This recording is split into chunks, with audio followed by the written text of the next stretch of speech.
Alrighty then, Proverbs 17. I found a bit of a game trail. This is a good place. Deep in the woods. Better is a dry morsel and quietness therewith than a house full of sacrifices with strife.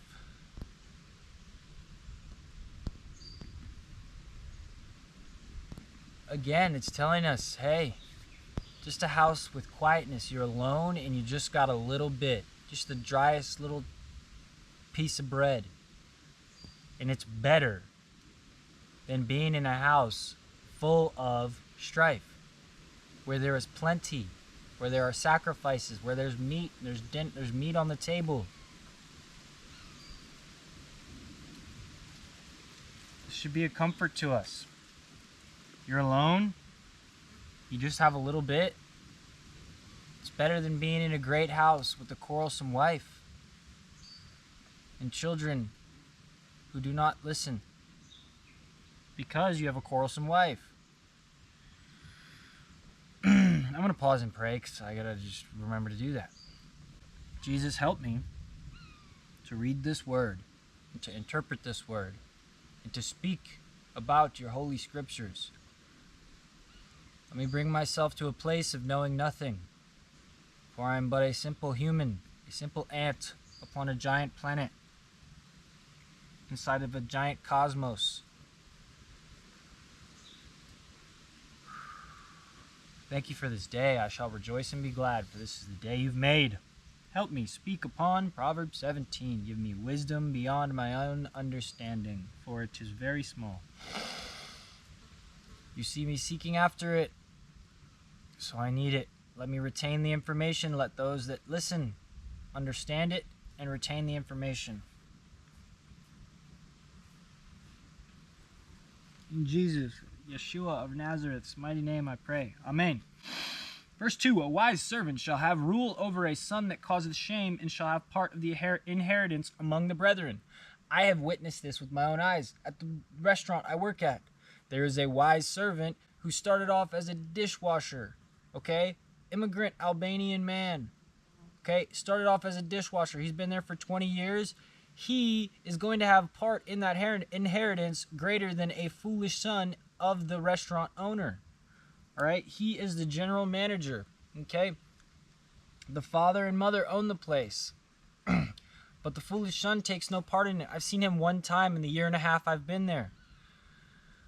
The general manager is helping the father of the restaurant design other restaurants, design other concepts. Okay, he's the greatest paid employee in the restaurant. He has a greater inheritance than the foolish son because he was the wise servant. Witnessed this with my own eyes. Let's look at Potiphar. Okay, not Potiphar. Let's look at Joseph. Joseph wasn't related to the Pharaoh at all, but he was a wise servant. He wasn't related to Potiphar at all, but he was a wise servant. And so he had rule over the whole land of Egypt eventually. And he had rule over all of Potiphar's house before that. This is the wise servant. It's telling us to be a wise servant. How do we be a wise servant? We work diligently. We work harder than those around us. That's what we're supposed to do as Christians. We're supposed to excellence, right? The Christian high school in my town is all about Christian excellence. All right, we are witnesses of God. Should we not do what we do and do it well? Verse 3, the finding pot is for the silver, and the furnace for gold, but the Lord trieth the hearts. The finding pot is just like the refining pot, the place where the gold gets melted down and all the impurities. The silver, the dross, gets just thrown away. It bubbles up to the top. It's the impurities that gets tossed away. Why is this? But the Lord trieth the hearts. Why is this important to us? Because he's refining us. All the dross, all of our dross, let it be sin, whatever else that can't belong, which is sin, right? Anything that it can't belong is sin, right? If we're walking in perfect righteousness, then there's no need to refine our hearts. If we have a clean heart, there's no need to refine our hearts. But, as we know, we don't. So the Lord has to refine us and like fine gold and melt our hearts. And then when each time he melts the heart, what does he do? He just picks off the dross and he says, all right, that can't go. That can't stay. That's got to go. It's the same concept as pruning the tree so that it bears more fruit. He's making us more pure and more pure. That's what he does with our hearts, our minds, our whole entire being, so that we can spend eternity with him, right? Verse 4, a wicked doer giveth heed to false lips, and a liar giveth ear to a naughty tongue. Or destructive, that's the other word. Giveth ear to a destructive tongue.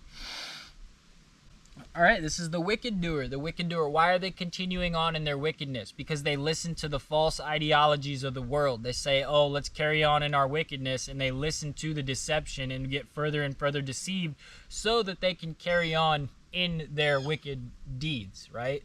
That'd be like me, or like me when I was in the world, right? Or when I was saying, hey, you know what? I'm going to go sleep around with whatever girl I want. Or it doesn't matter if we're not married. I'm going to do what I want to do. I'm going to listen to the world, the culture, and say this. The culture says this is okay. The Bible's just old. But we realize that that's not truth. And that's giving heed to false lips. And a liar giveth ear to a destructive tongue.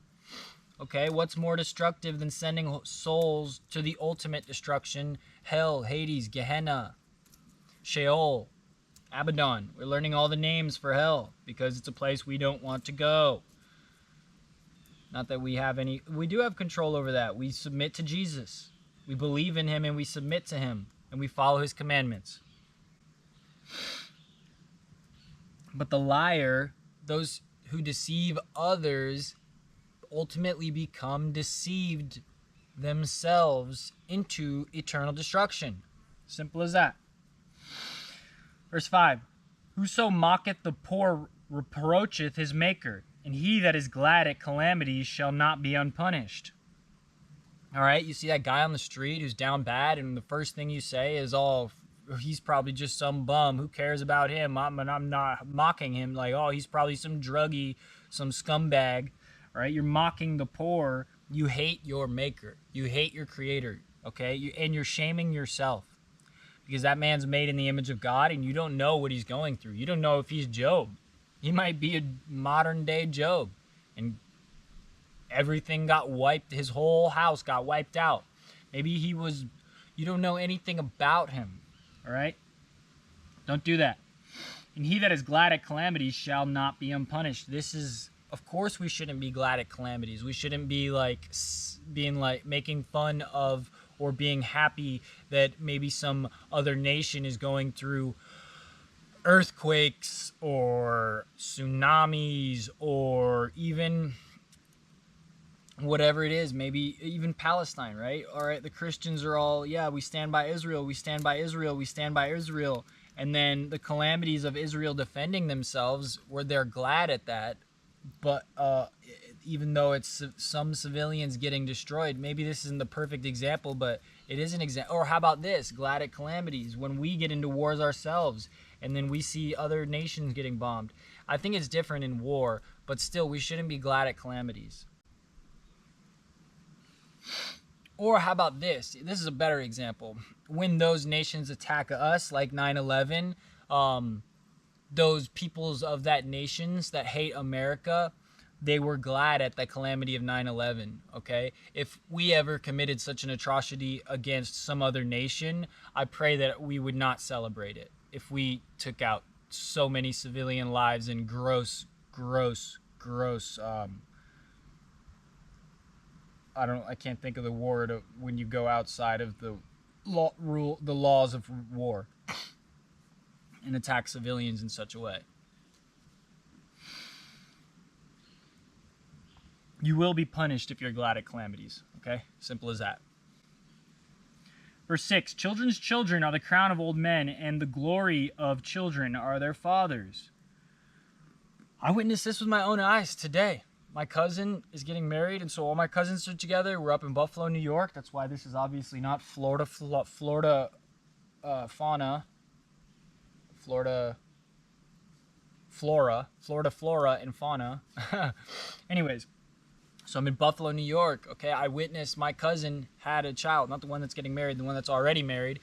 He has a 2-year-old son, and I saw his father, my uncle. I could see that it was his crown of old men. It was his crown, right? I saw it in his eyes. I witnessed it.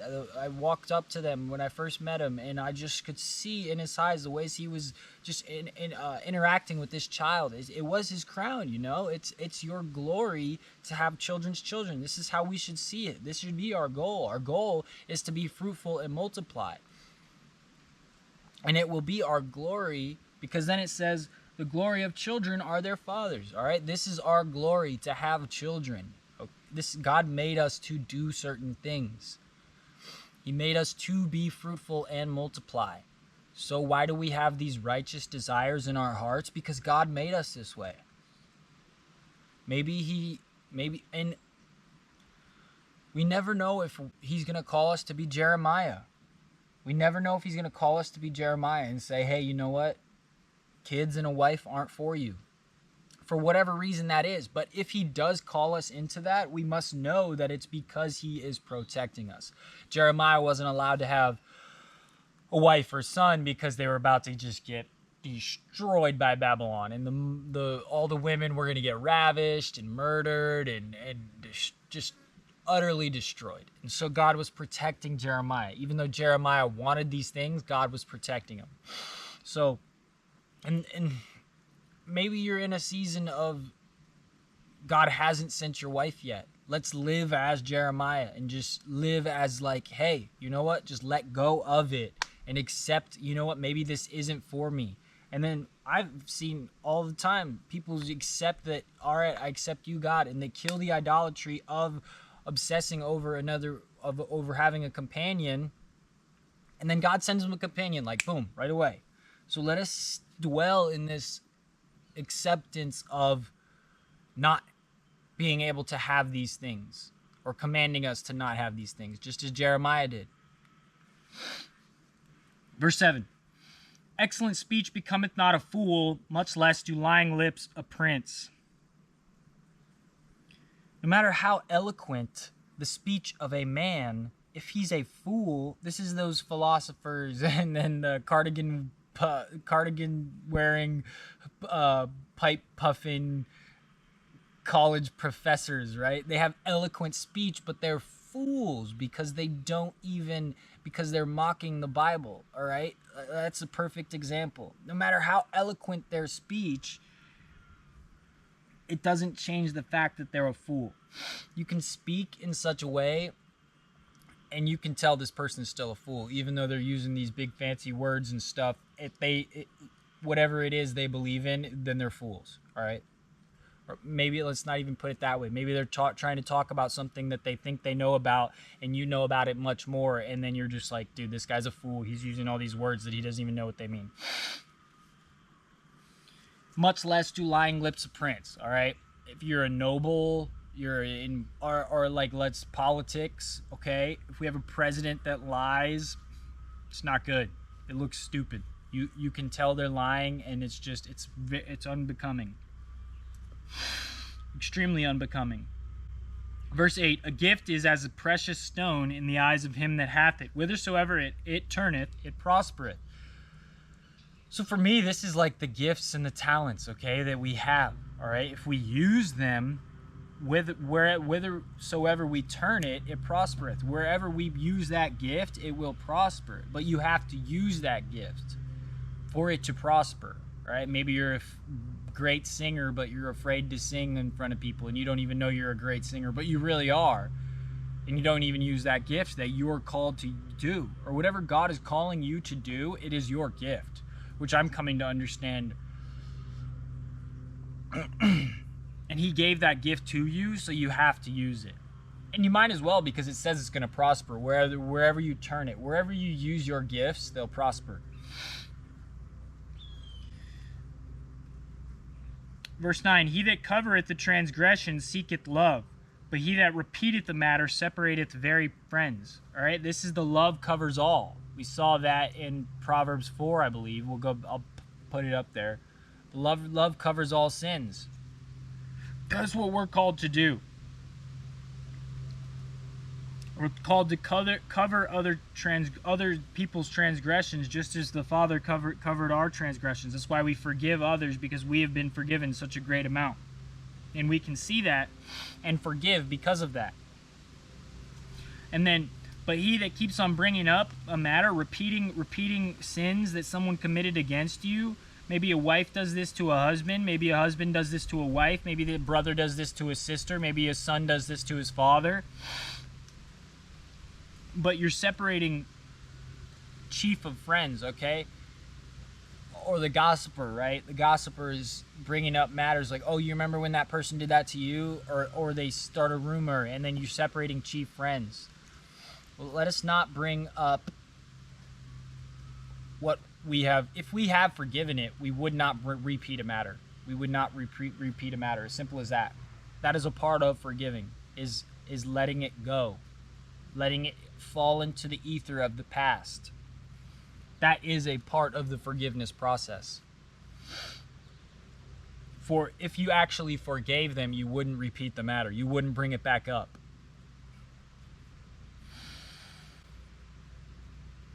Verse 10, a reproof entereth more into a wise man than 100 stripes into a fool. How many times have you received 100 stripes? How many times were you that fool? All right, let it not be so anymore. How many times was I that fool that received 100 stripes over and over and over again? God saying, hey, dude, you got to stop smoking weed. Hey, dude, you got to stop smoking weed. And you see the signs, and you see the signs, and you keep receiving stripes, and it keeps getting worse and worse, or whatever it is that God is correcting you of. Don't let it be 100 stripes. Be the wise man that the single reproof, 100 stripes is 100 whippings, okay, 100 lashings, all right? We don't even have to be chastised by the Lord if we just accept the first reproof, all right? The Lord's going to give you a bunch of times before he starts getting the rod out, all right? He spares the rod and sends reproofs before he sends the rod. And if we just were the wise man that listened to the reproof, we would avoid so much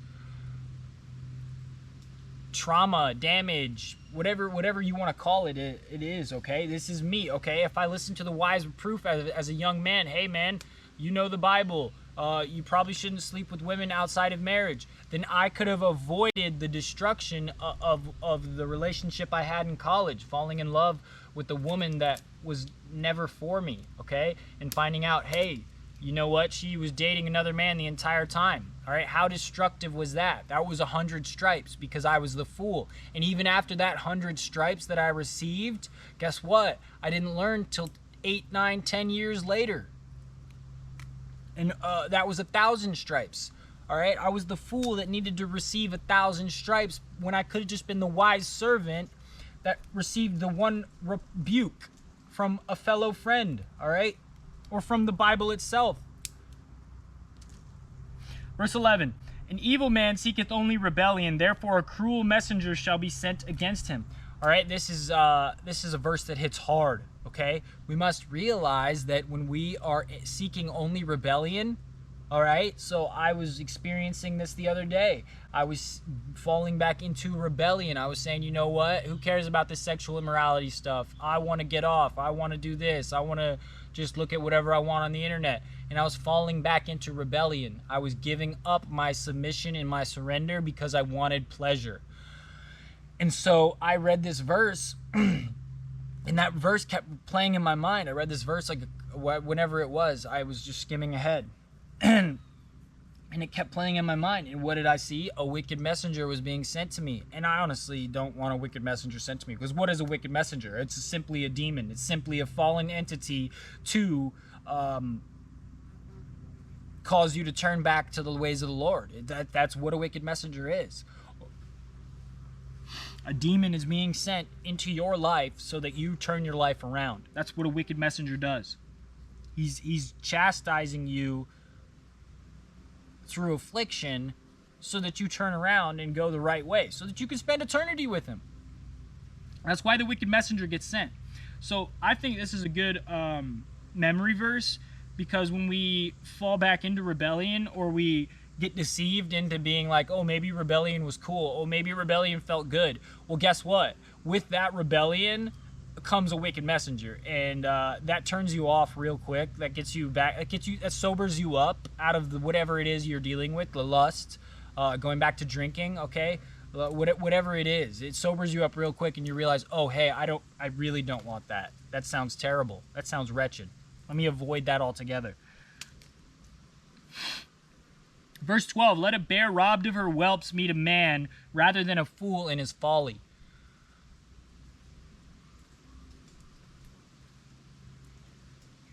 I mean, that's self-explanatory. A mama bear in the woods, robbed of her whelps, is just the ultimate symbolism of you're about to get slaughtered.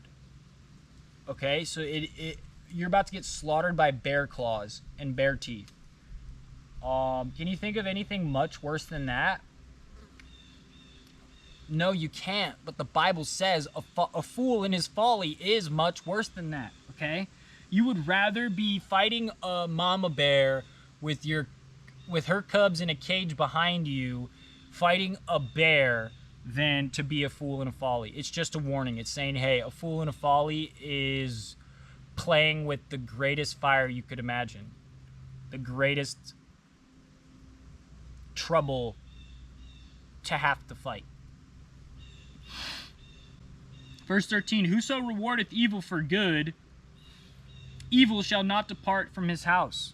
All right, we don't reward evil for good. That's jacked up. We see this in the world, right? We see people being elevated for whatever evil they are committing. Let's just say the onomatopoeia crowd, the alphabet squad, the Ligabut.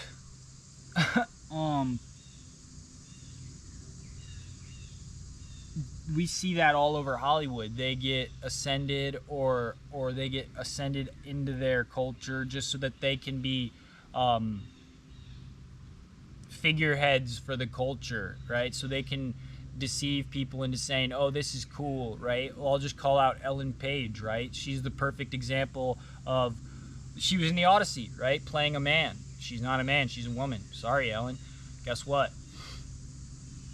So she gets elevated because then she can further deceive others. Okay, she's being rewarded for her evil so that she can be a figurehead for that society and push that momentum in the culture so that little children do it, so that little kids see, oh, hey, look at that. Ellen Page used to be a girl, but now, you know what, I've had these feelings, and you know what, I don't really want to be a girl. I'm a tomboy. I can be a man if I do this, if I do that. That's rewarding evil. And if you do that, evil will not depart from your house. Verse 13. Oh yeah, verse 14. The beginning of strife is as when one letteth out water. Therefore leave off contention before it be meddled with. All right, this is just the symbolism of a dam, okay? You poke the hole in the dam, and then all of a sudden, all the lake of that water comes flowing forth, and it just bursts open. So if we see an argument beginning to arise, we appease the wrath instead of just keep poking the bear and letting the water from the dam blow out, all right? You see it arising, the strife being created, and you just break it down rather than fueling the fire. Instead of putting more fuel on the fire, we extinguish it immediately. Verse 15, he that justifieth the wicked and he that condemneth the just, even they are both are the abomination of the Lord. Okay, you justify the wicked, you say, you know what, it's okay. Actually, in fact, we should celebrate these things in society. We should celebrate people having sex outside of marriage. We should put this on all over Hollywood. Whatever the rewarding of the evil is, you're justifying the wicked. And then we see people that are holy. Okay, well, just perfect example, Charlie Kirk, okay? Holy, righteous man, spreading the gospel through politics, spreading Christian ideals, building a family, living for your country, doing the right thing, working hard, whatever those ideals were, guess what? He got shot in the neck for it. So that would be condemning the just. And both are an abomination to the Lord. So when it says an abomination, it means disgust, like ultra disgust, like hatred beyond hatred, greater than the word hate can describe. It's so abominable that there's no other word for it. It's absolutely unacceptable. Verse 16, wherefore is there a price in the hand of a fool to get wisdom, seeing he hath no heart to it? Okay, you could put a dollar amount on wisdom and say, hey, dude, I'll give you this much money. I'll give you $1 million to go seek wisdom. But the fool has no heart for it. Okay, he's in love with his folly. So no matter the price you put on wisdom, like, hey, dude, I'll give you $1 billion to go seek wisdom. Or to go actually act out wisely. There's no number of money, no dollar amount you could put on it to lure that man from his folly. He has no heart for it. Because he loves, his heart is for folly. His heart is for lustful pleasures. Okay, you can't bribe a man out of his own destruction.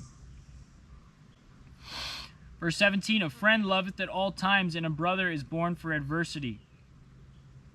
We should be friends that love at all times, and a brother is born for adversity. We have brothers in the Christian faith. Our brothers, are they not those who believe as well? Jesus said, you are my brother and my sister or my mother if you follow me, or whatever it was exactly he said. I'll put that verse up. But these brothers that we have in this life, whether they be blood or by spirit, they're born so that they can help us through our adversity. Iron sharpeneth iron, okay? We have brothers and sisters in the faith so that they can help us through our struggle. And so we are also those that help others through their struggle. Verse 18, a man void of understanding striketh hands and becometh surety in the presence of his friend. It keeps telling us this. This is probably the third time it talks about this. Okay, a man void of understanding shakes hands and does a deal with a buddy of his and becomes the co-signer or the guarantee or the collateral for his friend. But we're not supposed to do that. It just says, hey, you're not supposed to do that. That's dumb. Don't co-sign on your buddy's stuff, okay? If he doesn't have it and he needs a co-signer, it just says don't do it. Verse 19, he loveth transgression that loveth strife, and he that exalteth his gate seeketh destruction. If you love intermeddling with other people's affairs and stirring up the pot, you love causing dissension, causing contention, causing chaos between people, you love transgression.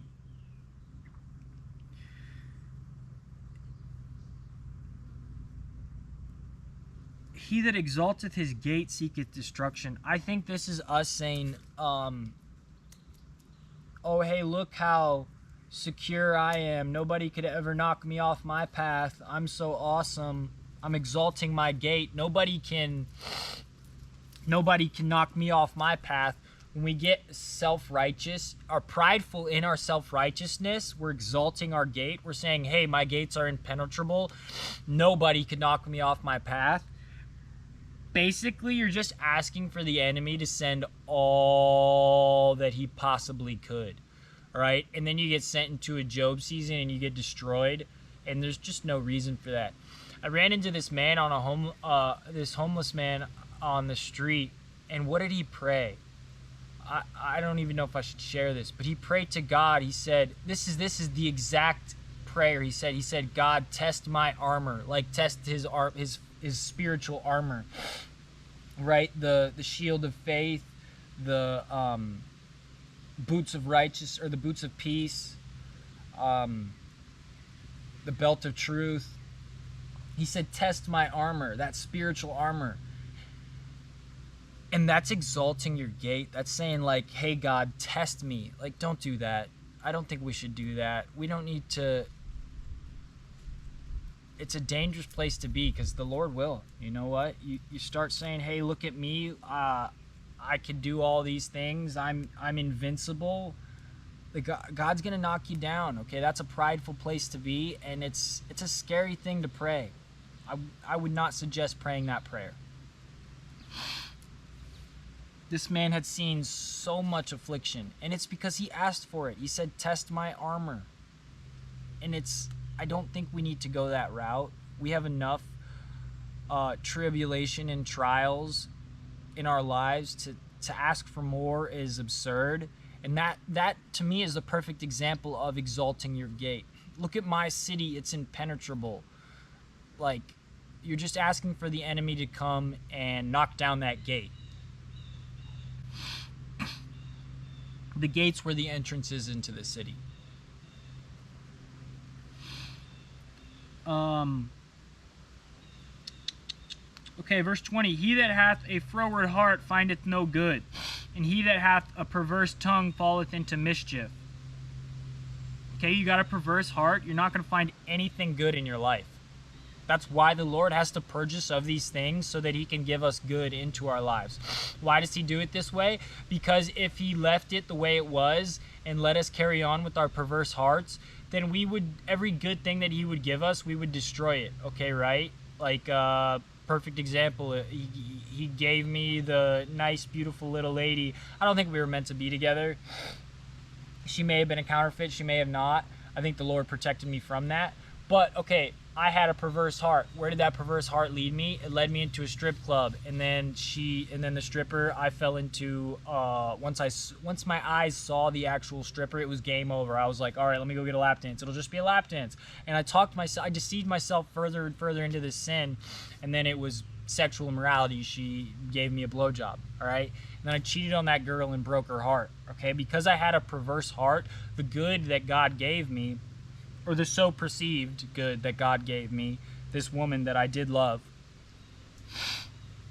I just destroyed it, okay? God gave me something good, but because I didn't let him purge the perverseness of my heart, I just destroyed it myself. So if God just gives you a wife right now, or God just gives you a husband right now, you would blow it up in a heartbeat, okay? That's why we're still in a season of waiting, because he's got to prune the wickedness off of us, so that we can keep the good that he does bring to us. If we carry on in this wickedness and this perversity, and we do not surrender that to the Lord, then you're going to find no good. That good that you're seeking, you're not going to find it.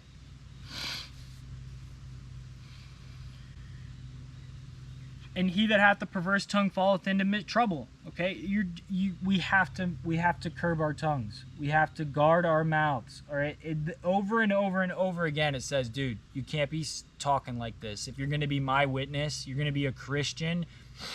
Perverseness should not be in your mouth, and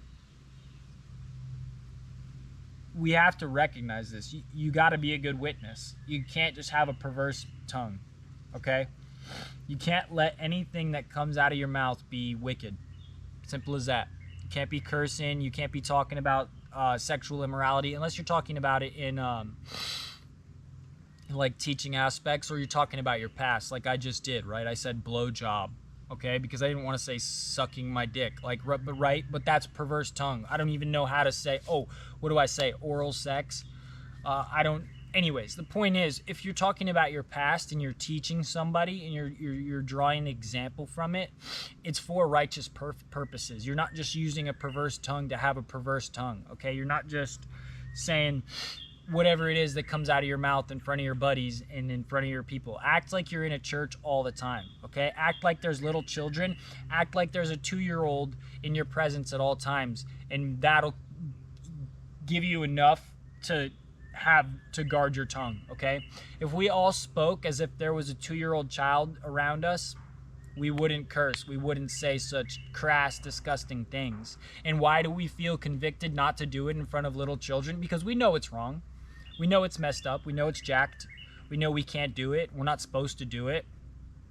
Or my preacher, when he was preaching on this, he talked about how a preacher buddy of his was playing golf, a round of golf with one of his one of the people in his town, and this guy was just cursing up a storm every hole, everything, and the preacher man asked the other guy, he was like, hey, what do you do for work? And the guy told him, and then by the time he got to the 6th hole, he was like, oh, and he asked him, what do you do for work? And he's like, oh, I'm a preacher down at this church over here. And the guy's mouth just dropped. Okay, he was just he just felt like such an idiot because he was just cussing up a storm for the past 6 holes. And he realized, you know what? I shouldn't be cussing in front of such a holy man, or such a reverent person, a person to reverence. But we shouldn't be cussing in front of anybody. It doesn't matter if it's your pastor. It doesn't matter, you don't cuss when you're in church. You don't cuss in front of your Christian friends. But once you get outside into the world, you're just cussing up a storm because you don't feel that conviction. You should feel that conviction wherever you are, because a perverse tongue is a perverse tongue. Whew! All right. A little off track. Not even off track there. Just an in-depth lesson that probably didn't even need to go that deep. But you know what? That's what we're here for.